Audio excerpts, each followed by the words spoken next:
5 ዓመት እንደዛ ሆኜ ከመጣሁ በኋላ ራሱ ሁሉም ሰው እኔን ነበር ሲወቅስ የነበረው። አሁን ግን በቃ ነገር ይበቃል። ነገር ሲወቅስ አንተን ሳትቀርስ ተወቅሰኝ ነበር። አስመስል አይደለም በቃ ተው እርሳው። ምንም ደህና ነኝ እኮ ደህና ነኝ።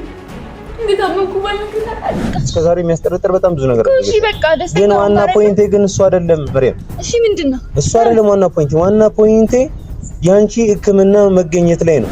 እነሱ አያውቁም። ለምንድን ነው በግድ ጮህ እያረከኛለሁ? እነሱ ምንም አያውቁም።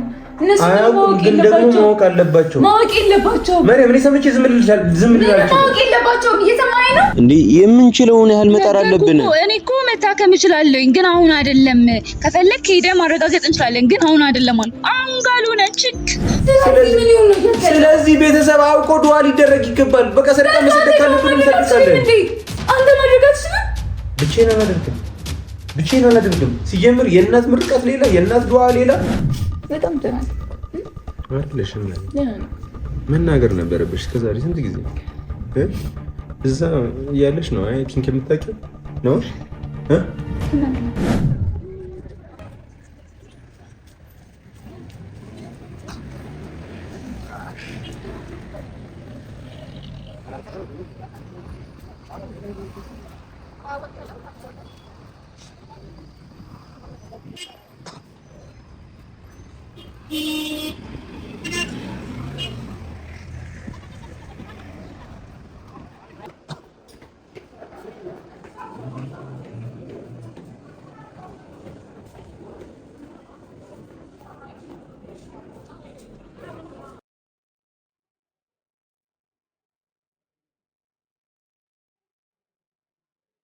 የተወደዳችሁ የተከበራችሁ ቤተሰቦቻችን እንዴት ናችሁ? እንግዲህ ይቅርታ ካሜራ ሳላብራላችሁ ማለት ሰላም ሳልላችሁ ነው ካሜራውን ያበራ ነው።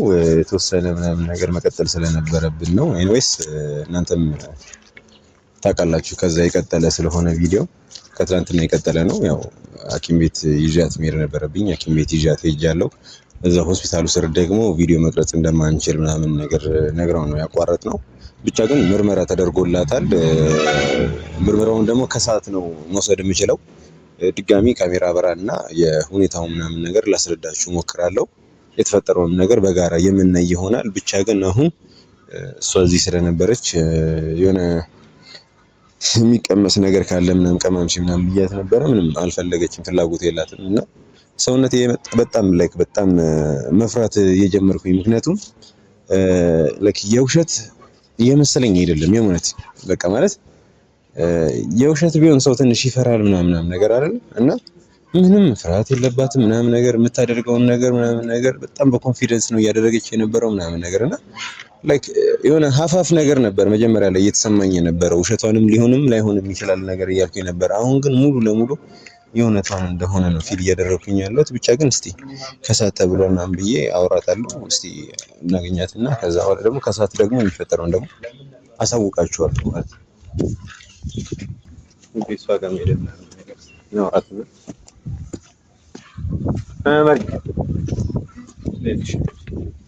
እሺ አረጋግጥ ለሰልከው በሽተኛ መሆኔን አረጋግጥ ንገረኝ። አሁን ደስታ ሰጠክ? እኔ ደስተኛ ለመሆን ያስመረመርኩሽ ነው የሚመስልሽ? አሁን ደስታ ሰጠክ ወይ እኮ ነው እያልኩ ያለው። እኔ ዋሽተሽኛል ብዬ አይደለም። ዋሽተሽኛል ብለህ ጠረጠርሻለሁ ብለህ እኮ ነው ጎትተህ ወሰድከኝ አይደል? እንደዛ አይደለም። እኔ ደህና ሕክምና እንዲደረግልሽ ንገረኝ። በቃ እዚህ አሪፍ ሆስፒታል ነው። ከዛ ደግሞ ይሄ ራሱ ታማሚ መሆንሽን የሚነግረኝ ነው። ጠረጠርከኝ ብቻ ነው። እሺ እንዴት ብለሽ አሰብኝ? በቃ እሺ ጠረጠርኩሽ። በጠረጠርሽም ሀቅ አለኝ። እስከዛሬ የሚያስጠረጥር በጣም ብዙ ነገር አለ። እሺ በቃ ደስተኛ ግን ዋና ፖይንቴ ግን እሱ አይደለም መሪያም። እሺ ምንድነው? እሱ አይደለም ዋና ፖይንቴ ያንቺ ሕክምና መገኘት ላይ ነው። በቃ ደህና እንድትሆኚ ከመፈለግ አንፃር ነው። ተስፋ እንደቆረጥኩ ታውቃለህ። አንቺ ተስፋ ስለቆረጥሽ ነው መቁረጥ አለብኝ? እየሰማኝ ነው አይደል? ምንም ጥቅም የለውም። እኔ እጄ ተመረመርኩኝ፣ መርፌ ተወጋው፣ ምንም ጥቅም የለውም። ሰምተኛል አይደል? እኔን ከመጉዳት ውጪ ሌላ ምንም ጥቅም የለውም። ሐላል ከመውጣት ሕክምና መታከም ከመጀመሩ ነው ጉዳት የሚኖረው። እኔ ደግሞ ሰው እኮ ማለት ሁሉም ታማሚ እንደዛ ነው የሚለው። ግን ደግሞ በቃ ከአላህ በታች ደግሞ ያሉን ዶክተሮች ናቸው እንዴ። የምንችለውን ያህል መጣር አለብን። እኔ እኮ መታከም እችላለሁኝ ግን አሁን አይደለም። ከፈለክ ሄደህ ማረጋገጥ እንችላለን ግን አሁን አይደለም አልኩ። አሁን ካልሆነችክ እሺ አሁን እና 2 ወርና 3 ወር ምናምን ነገር ቁጭ ብዬ አንቺ እንዳልሽኝ ጠብቀሽ ወር ጠብቀኝ ወርም ብዙ ነው። አሁን ካንቺ ጎደለው ነገር አለ መተሽ በመመርሽ? አዎ ደክሞኛል፣ ራሴን አሞኛል፣ አልፈልግም። በቃ እኔ ሆስፒታል መሄድ አልፈልግም። ሰምተኛል አይደል? አንተ ደስ እንዲል ብቻ ነው እንደዚህ ታረገ የነበረው። እኔ ደግሞ እንደ አንድ ቤተሰብ መታመምሽን አውቄ እንዳልሰማ መሆን አልችልም። እሺ እንዴት ነው? አንተ ስለጠረጠርከኝ ብቻ እንኳን ጠረጠርኩ በቃ ጠረጠርሽ እኮ ነው። ለምንድን ነው ለኔ እንደሚጨነቅ ሰው ይሆን ያለው? ስለጠረጠርከኝ ብቻ ነው፣ ሌላ ነገር የለውም። በጠረጠርሽም እኮ ግድ ስለሰጠኝ እኮ ነው አይደል? የኔ ሰው ብዬ ስላመንኩሽ እኮ ነው። ኤኒዌይስ አሁን እረፍት ማድረግ ካለብሽ ቤት ሂጂና እረፍት አድርጊ። እኔ ከሰዓት መረጃውን ይዤ እመጣለሁ። ማለት ከሰዓት ብለው ቀን ከሰዓት ነው የሚወጣው። ከፈለክ አምጣው፣ ከፈለክ እንደፈለክ አድርገው። ሰምተኛል አይደል? እኔ ደክሞኛል። ግራ እኮ የሚገባው እኮ እኔ ምን አስበው እንደሆነ ምናምን አላውቅም። ኤኒዌይስ ብቻ ተመልካቾቼ እኔ ከሰዓት ላይ ውጤቱን እቀበላለሁ። ከተቀበልኩኝ በኋላ ለእናንተ ማሳያችሁ ይሆናል። ብቻ ግን የምርም እንደዚህ አይነት በጣም አጣብቂኝ ሁኔታ ውስጥ ራሱ ከሆነች ሌላ ሐኪም ቤት ምናምን እንጠይቃለን ምናምን ነገር እንጂ እንዲህ በቀላሉ ዝም ብለን አልችልም። እንደዚህ ማለት ምንም እንዳልተፈጠረ ምናምን ነገር ማስመሰል አልችልም። ኤኒሃው ብቻ አዲስ ነገር ካለ ከሰዓት ላይ ኦሬዲ ይኖራል። ወይ ታማለች ወይ አልታመመችም ነው። ከዛ ውጪ ሊሆን አይችልም አይደል? ስለዚህ እሱንም ቢሆን እናሳውቃቸዋለን። አብራችሁ ነው እንግዲህ ተመልካቾቼ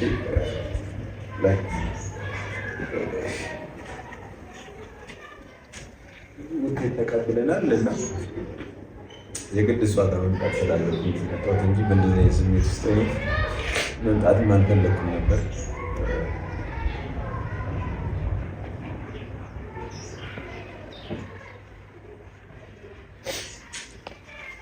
ከልጅነት ጀምሮ ነው የማውቃት እና በጣም ነው የሚከብደው የምታውቁት ሰው ምናምን ነገር በእንደዚህ አይነት ሁኔታ ስር ሆኖ ምናምን ነገር ምንም እንዳልተፈጠረ ሲያስመስል ምናምን እንደሆነ ደግሞ ሲገባችሁ በጣም ነው የሚከብደው። አላውቅም የምር 50-50 ነበር በቃ ሊሆንም ላይሆንም ይችላል ብዬ ነበር እና ግን ስሰማ ጥሩ አይደለም የሰማው። ብቻ አላውቅም በምን አይነት መንገድ ሰውን ትሪት ማድረግ እንደምችል አላውቅም። ቤት መጥቻለሁ ገብቼ የቻልኩትን ያህል ላውራት ሞክራለሁ እንጂ እኔ ራሴ ስቲል ደህና አይደለም። ግን እነዚህ ጀገን ማለት አለብኝ አትሊስት የሆነ በቃ እሷን ራሱ ለማበርታት ደህና መምሰል መቻል አለብኝ እንጂ የምር በቃ ተመልካቾቼ አላውቅም። ብቻ በምን አይነት መንገድ እንደምነግራችሁ በምን አይነት መንገድ እንደማስረዳችሁ አላውቅም። በቃ ትንሽዬ ነች በጣም በቃ ቦርቃ እንኳን ያልጨረሰች ልጅ ነች እና እንደዚህ አይነት ሁኔታ ውስጥ ምናምን መግባቷ በራሱ ሌላ ህመም ነው እና አላውቅም። ብቻ ግን ኤኒዌይስ ገባና በተቻለኝ መጠን ለማረጋጋት ህልሟንም ደግሞ ለማሳካት ቃል ገባላታለሁ። በቃ ህልሟ ላይ በጣም ሲሊ ነገር ነው ለኔ። እሷን ትንሽዬ አንድ ህልም ማሳካት ለኔ በጣም ተራ ነገር ነው። ኤኒዌይስ እስቲ ገብቼ ከእሷ ጋር ያለውን ነገር ማሳያችሁ ይሆናል። ብቻ እናንተም አይዞሽ በርቺ ምናምን በሏት።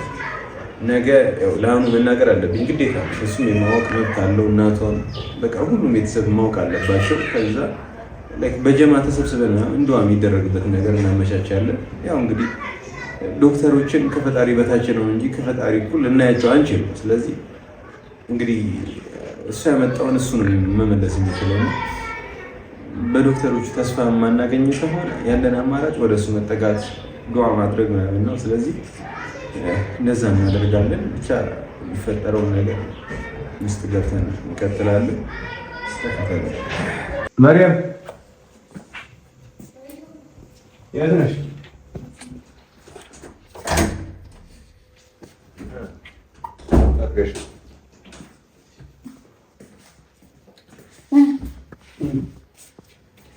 እንዴት ነው ነገሩ? ውጤቱ ደስ አለኝ። አሁን እርግጠኛ ነው። እንዴት ነው ምን ደስ የሚል? አሁን እርግጠኛ ነው እኮ ቀራጥ ነው የሚባለው። እንዴት እስካሁን ነበር?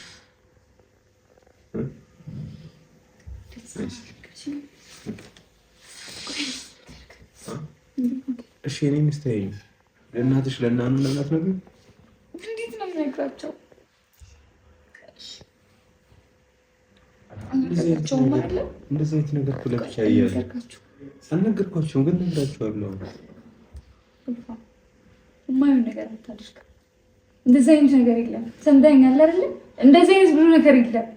አገኘናት ሲሉ ደግሞ መልሰው አጣናት አይሆንም። በቃ ማወቅ የለባቸው መሳቀቅ የለባቸው።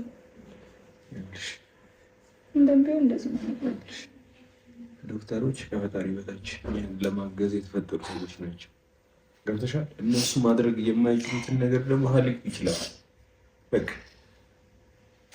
ምንም አይሰራም አላ አታሚሜን ስለዚህ በቃ ምንችለውን ያህል ሞክራለን። የምንችለውን ያህል ግን ደግሞ ቤተሰብ ማወቅ አለበት፣ ዱዓ መደረግ አለበት። በፍጹም እንደዚህ አይሆንም። ሰምተኸኝ? እንደዚህ አይሆንም። እንዳይፈጠርም ለአንተ በመናገር ራሱ ምን ያህል ሲቆጨኝ እንደነበር ነው የሚያውቅ። ምን ነው የሚቆጨሽ? ብቻሽን መታመም ነው የምትፈልጊው? በቃ ሌላ ጭንቀት መሆን አልፈልግም። እሺ ታልቅስ ምን ነው አንቺ ኮረዴ ማለት በቃ እጄ ላይ ያደግሽ ነሽ እኮ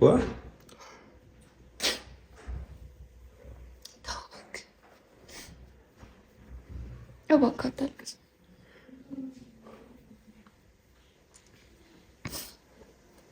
ደህና ነኝ እኮ በጣም ደህና ነኝ እኮ አይደለሽም? ደህና ነኝ። መናገር ነበረብሽ እስከዛሬ ስንት ጊዜ እዛ እያለሽ ነው አይ ቲንክ የምታውቂው ነው ህመም ነበረው። እዚህ ስመጣ ነው በደንብ ያወቅሁት። እሺ እኔስ ፍቅሽ ደህና ነሽ እና ደግሞ ነገው ነው። እሺ ነገው ነው አይደለም ዛሬው ነው። ህልምሽ እናሳካው እንደዚህ ነው እንዴ?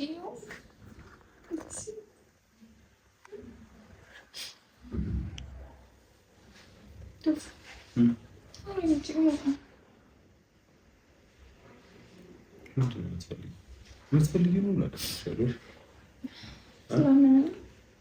ይሁንም አይሆንም መሪም፣ እኛም ብዙ በአንቺ የተከፋንባቸው ጊዜያቶች ነበሩ። ጥለሽን የሄድሽ ጊዜ ምናምን በጣም ብዙ ተሰቃይተናል፣ እንደ ቤተሰብ ማለት ነው። ግን ምን ጊዜ በቃ አልፏል። አሁን በቃ ከአንቺ ጋር ሰላም ነው መሆን የምንፈልገው፣ ሰላም የሆነ ጊዜ ማሳለፍ መሪም። በቃ ነገሮች ሁሉ አይፈቱም እኮ አንዳንድ ነገሮች ይታለፋሉ። በቃ ለፊ እስኪ ምንም ቃል በቃል እንዳወራሽ አትጠብቂ።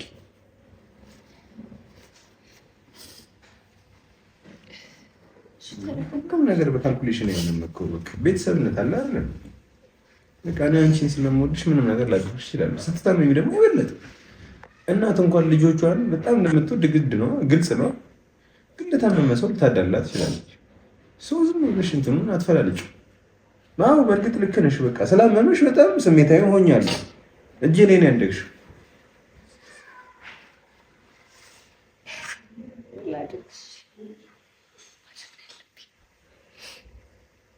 ይህ ነገር እኮ እንዳታውቀው ብዙ ጊዜ ሞክሬያለሁ፣ ብዙ ጊዜ ስጥር ነበረ። ግን አንተ ችግር እንደዚህ ለመሆን አሁንም እኔን ማግባት ህልምሽ ነው? ጥያቄ አለው እናደርጋለን እና ደግሞ አንድ አመት ብቻ የምትኖሪው ረጅም እድሜ ነው የምትኖሪው እና ደስተኛ የምትሆኛለሽ። ግን እናውን ማወቅ አለባቸው። እኛን እነሱ አያውቁም። ለምንድን ነው በግድ ጨዋ እያደረከኝ ያለው? እነሱ ምንም አያውቁም። እነሱ ማወቅ አለባቸው። ማወቅ የለባቸውም። ማርያም እኔ ሰምቼ ዝም ልላችሁ ማወቅ የለባቸውም። እየሰማኸኝ ነው? አንቺ ስላልሽ አይደለም። ይኸውልሽ ለአንቺ ቀድሜ እያሳወቅኩሽ ነው። እንዳትደነግጪ እየነገርኩሽ ነው። እንደምነግረው እየነገርኩሽ ነው። ምንም ነገር አልፈልግም። ሰምተኸኝ? ምንም ነገር አልፈልግም። ምንም የምናገረው ነገር ላይ እንትን እንዳልክ ነው። ምንም ነገር አልፈልግም። በቃ አልፈልግም። አሁን ገና አግባኝ ስላልኩ ነው አይደለ? አልፈልግም። ትንሽ እኔ እሱ ጉዳይ አይደለም። አንቺ የሚያስደስትሽ ነገር ከሆነ ምንም ነገር ላደርግልሽ ዝግጁ ነኝ። ከዛ ውጪ ግን ማለት ነው ከዛ ውጪ ምንም በቃ አይመለከተኝም። ቅድሚያ አንቺ ጤና ይቀርማል። ከዛ በኋላ ጤነኛ መሆኑና ለናውንስ ነግራቸው ነው አዎ ዶክተሩ ምን ያደርግልሻል? የሚፈይድልሽ ነገር አለ? አንቺ የጠየቅሽው ሌላ ሕክምና አረ ሌላ ቦታ ሌላ ሆስፒታል ነው አይደለ? ሌላ ዶክተር ሌላ ሐኪም ነው ያናገርሽው። እኔ ደግሞ የኔ የምላቸው ሰው ጋር መጥቼ ተደረገ አይደለ ሕክምና ምርመራ ተደረገልሽ። ምንድነው የተፈጠረ ነገር ያለው? ምንም የተለየ ነገር አላገኘንም። ስለዚህ ቤተሰብ አውቆ ዱዓ ሊደረግ ይገባል። በቃ ሰደቃ መሰደቅ ካለብን እንሰድቃለን። አንተ ማድረጋችሁ ብቻዬን አላደርግም። ሲጀምር የእናት ምርቃት ሌላ፣ የእናት ዱዓ ሌላ፣ የቤተሰብ ሌላ። እኔ ማን ስለሆንኩኝ ነው ለአንቺ እኔ ዱዓ ማደርገው? እንደዚህ አይሆንም። እናቴ ከሰማችሁ ነገር ትሆናለች። ታውቃለህ እንደሚያማት አይደለ? ወንድሜስ በዚህ ጭንቀት ውስጥ ሆኖ እንደዚህ ነገር መስማት አለበት? ምንም ጭንቀት የለም። የምንም ጭንቀት የለም። ምንም ጭንቀት የለበትም። ሁሌ ለእናንተ እኮ ፈተና እየሆንኩ ነው። ሁሌ አስፈላጊ ከሆነ ማለት ነው ከዚህም የባሰ ነገር እናደርጋለን ነው ልሽ። ሲቀጥል ደግሞ ማለት ነው ከዚህ ቀደም እኔ እንኳን ስለተቀመጥሽ እናትሽ ምን ያህል እንደተደበረች አይተሻታል አይደል? ምን ያህል በእኔ እንደተናደደች ምናምን ነገር እንግዲህ የቅርብ ጊዜ ትውስታችን ነው። እሺ ምን ስለዚህ ምን ስለዚህ አሁን ደግሞ ድጋሚ ጭንቀት የያዛቸው እጂን 1 አመት ጭንቀት ላይ ሆኖ ይጠብቁት ዛሬ ነገ እየተባለ ንገረኝ። ድንገተኛ ነገር ሆኖ የግርሳት ከሚሆንባቸው ይሻላችሁ። እያወቁት ነገ እንደምትመጪ እያወቁት እየጠነቀቁልሽ ይሻላል። ሁልጊዜ በአንቺ ተናደው አፉ እንኳን ሳይሉሽ የሆነ ነገር ብትሆኝ በጣም ነው የሚደብረኝ። እስካሁን ባደረግሽ እንደዚህ ደስተኛ ነኝ። እባክህ እንደዚህ ደስተኛ ነኝ። በቃ ይናደዱብኝ። ለባቸው እስቲ ልኮ አልፋላልሽ ነው ከመሪ በቃ ይናደዱ። እንደዚህ እየተናደዱ እንትን ይበሉ። ይቅር እንዲሉሽ ፈልጋለሁ። ይቅር ብለውሽ ደግሞ እንዲያዝኑልሽ ፈልጋለሁ። እንዲያዝኑልኝ አልፈልግም። የምር ነው 1 አመት ብቻ ትኖሪያለሽ ብዬ ማመን ሰው አይደለሁም። ግን 1 አመት እንኳን የምትኖሪ ከሆነ በጣም ደስተኛ ሆነሽ ትሪት እየተደረግሽ ሁሉም እየተጨነቀልሽ እያዘነልሽ እንዲሆን ፈልጋለሁ። እንዲያዝኑልኝ አልፈልግም። አይገባም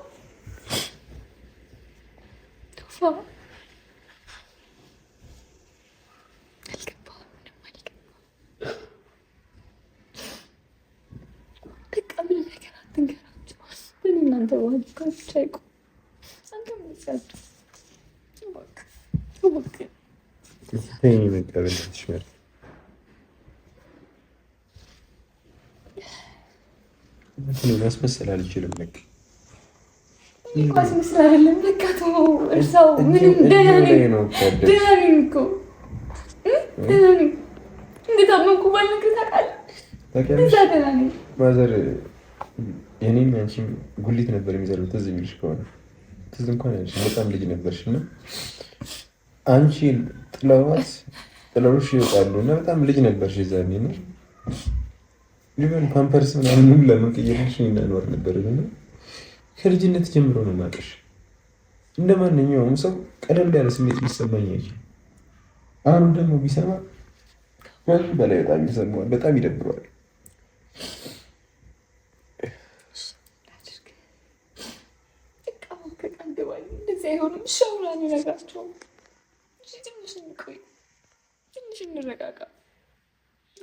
እኔ ሰምቼ አንድ ቀን ማለፍ አልችልም።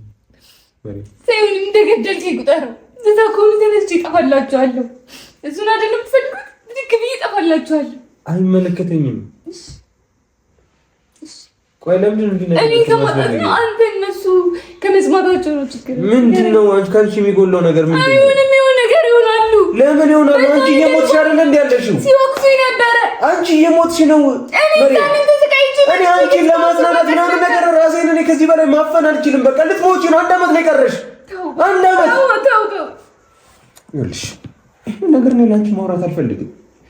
ይሄ ነገር እንዲሰማሽን በቃ ጽናት ልሰጥሽ ነው የሚገባው። ግን ጽናት እንድሰጥሽ ግን ፈቃድ ስጭኝ ለኔ። አይሆንም። ለነሱ ተናግረህ አይሆንም። ቆይ ለነሱ አይሆንም። አሁን አይሆንም። እንነግራቸዋለን ግን አሁን አይሆንም። በቃ በዚህ ሁኔታ አይሆንም። 2 ወር 3 ወር ይኸውልሽ፣ ካልነገርኳቸው ዛሬ ብቻ ነው የማልነግራቸው። እሱንም ከራሴ ጋር ትንሽ ማውራት ካለብኝ ነገ ግን ሄጄ እነግረዋለሁ ለአኑ። አኑ በምን አይነት መንገድ ለእናት መናገር እንዳለበት ቢያንስ ከኔ አኑና ለእናታችን እንዴት መናገር እንዳለበት የሚያውቀው ቱፋ። አንተ እኮ ታውቀዋለህ ከኔ በላይ ምን ያህል ግልፍተኛ ሰው እንደሆነ እኮ አንተ ታውቃለህ። በአንቺ ጉዳይ በጣም ሴንሲቲቭ በጣም 3 ነው ምናምን 3 እህት አለው አይደል? ከ3ታችሁም ግን በይበልጥ አንቺን ነው የሚወድሽ። የመጨረሻ ልጅ ስለሆንሽ ማለት ግን ደግሞ ሁሌ እኔ ጥፋተኛ ነበርኩኝ። 6 ዓመት እንደዛ ሆኜ ከመጣሁ በኋላ ራሱ ሁሉም ሰው እኔን ነበር ሲወቅስ የነበረው። አሁን ግን በቃ ነገር ይበቃል። ምንም ነገር ሲወቅስ አንተም ሳትቀር ስትወቅሰኝ ነበር እስከዛሬ ድረስ። እኛ እኮ ጠንቋይ አንቀልብም እኮ የምናየውና የምንሰማውን ነገር ነው እኮ። እሺ ሰማክ አወቅ። ከዛ በኋላ ግን ለትንሽ ጊዜ ለ15 ቀን ለወር ትንከባከቡ። ከዛ በኋላ ወደ ቀድሞ ማንነታችሁ እኔ ሰው እንዲያዝንልኝ አልፈልግም።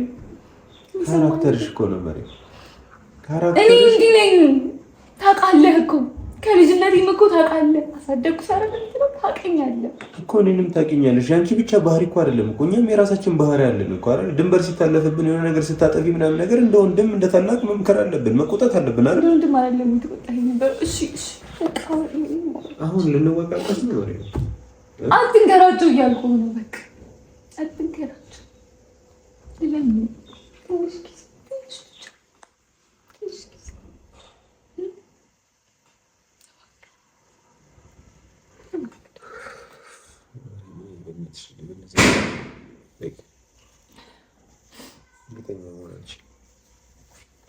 ግን አንድ ልነግርሽ የምችለው ነገር ምን ሆነ ታውቂያለሽ? ዛሬ ልዘልሽ ይችላል፣ ነገ ግን እነግረዋለሁ እና በኋላ ደግሞ ደውልልሽና የሆነ ቦታ እንገናኛለን። የምልሽ ነገር አለ። አይ ብቻ ነው የምናወራው። ደውልልሻለሁ። እሺ ግን ቤቴ ለምን ነው የነገረች? በዚህ ልታስፈራራሽ ለምን ፈለገች? ምንም ሊገባኛል። እንደዚህ እንድትሆኑ ነው እና እሷ ይህንን መንገድ ባትፈጥረው ኖሮ አንቺም እድሜ ልክሽ ላትነግሪኝ ነበረ። ነው የምነግራችሁ። ቆይ ለአንቺ ግን ምንድን ነው ትርጉሙ? ቆይ ቤተሰብ የሚለው ትርጉም ለአንቺ እንዴት ነው እስቲ ዲፋይን ሲደረግ? ቤተሰብሽ ሁሌ እኛን መውቀስ ብቻ ነው እንደ አንቺ ስራ? እየወቀስኳቸው አይደለም። እሺ ለጥያቄ መልስ እየሰጠሁት ነው። የት እዛ ስሰቃይ ዱባይ ስንት ነገር ሲሆን የት ነች ብላችኋል? ለስሙ ጓደኛ አላችሁ አይደል? እዛ እኮ እኛ አልፈለግንም አልፈለጋችሁም አይደለም? እሺ ደግሞ አንተም አሁን ሁላችሁም ብትሆኑ ከሆነ ሰዓት በኋላ ተዋችሁ ተስፋ ቆረጣችሁ። እሱ ለሱ ነገር እኛ ተወቃሽ አይደለንም። እሺ ምን ወራበት ጉዳይ አይደለም ይሄንን ቃል ዲቲንግ ነው። እኛ የምንችለውን ያህል ሞክረናል። እንኳን ያኔ ልጅ ሆነሽ አይደለም አሁን እንኳን ያ ሁሉ ነገር ሆኖ ያ ሁሉ ነገር ተፈጥሮ 6 ዓመቶች ምናምን ነገር አልፈው ያ ሁሉ ነገር ተፈጥሮ እንኳን በአንቺ ተስፋ አንቆርጥም። ለሱ ደግሞ ማሳየው ማየት ይችላል።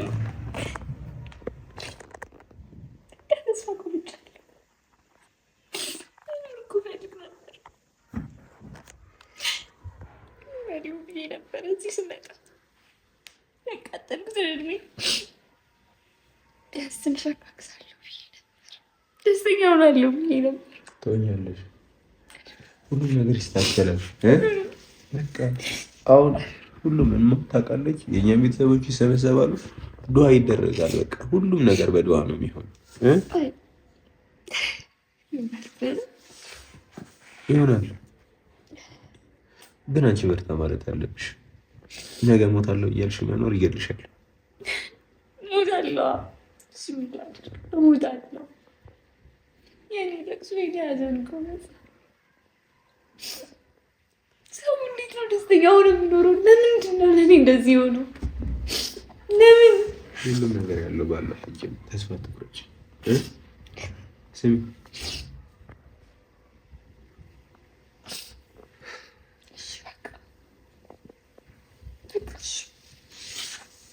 ትኖሪያለሽ፣ በደንብ ትኖሪያለሽ። ደስተኛ ሆነሽ የምትፈልጊውን የምትናፍቂውን ህይወት ትኖሪያለሽ። እኔ እኮ እፈልጋለሁ ከማናችሁም በላይ ምን እፈልጋለሁ እኮ ወጣታለሁ እኮ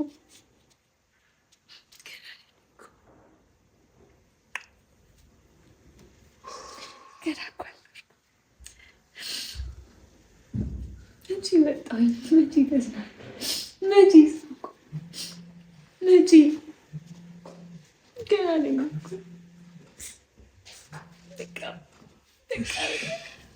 በቃ ልሞት ነው። አትሞቺም? ምን አይነት ወሬ ነው የምታወሪው? በቃ ዝም በይ። በቃ ተረጋጊ። ስሚ እያመሳሰሪልኝ መሳሰሪልኝ ቶሎ መሳሰተርሽልኝ እወጣለሁ። ምንም ያለው ነገር ያለው እሺ ያልኩሽ ግን እንዳዝን ማትፈልጊ ከሆነ ግን ቢያንስ እራስሽ ነበርሽ።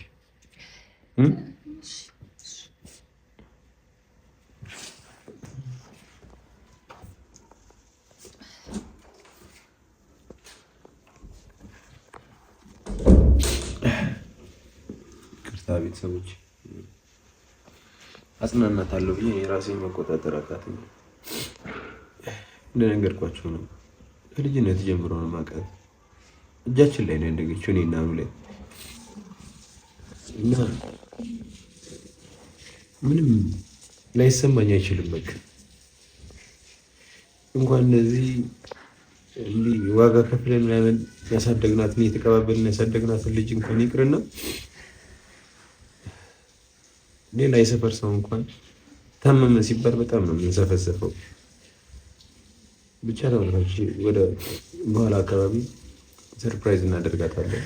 ህልሟ እንድትኖር እናደርጋታለን። እኔ መጨራረስ ያለብኝ ነገር ካለ እጄ ጨራርሳለሁ። ይኖራል ደግሞ ካለ ሳይሆን ይኖራል እና እሱን ጨራርሳለሁ።